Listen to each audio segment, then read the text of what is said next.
I am the Tofu Golem. Please enjoy the video. You'll start by verifying prerequisites.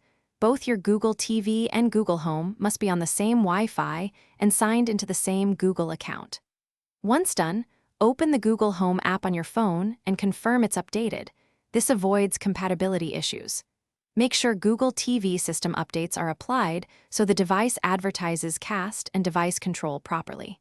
Now that accounts, network, and updates are ready, you're set to add the TV inside the Home app and begin linking services. Open Google Home and tap the plus sign to set up a device. Choose New Device and pick your home. Once the app discovers your Google TV, select it and follow pairing prompts. This exchanges local keys for control. Assign a room and a clear name so voice commands map correctly. Make sure to accept permission requests like microphone and local network if prompted. Those let the Home app control casting and power. After pairing, test basic commands like powering on or launching an app to confirm a successful link. Now configure voice and media settings.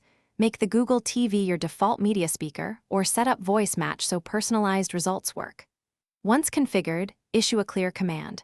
Hey Google, play Netflix on living room TV and watch for a confirmation tone or on-screen prompt. If it fails, first restart the TV and router, then ensure both devices are on the same network and the account matches. If problems persist, unlink the TV and the Home app and relink.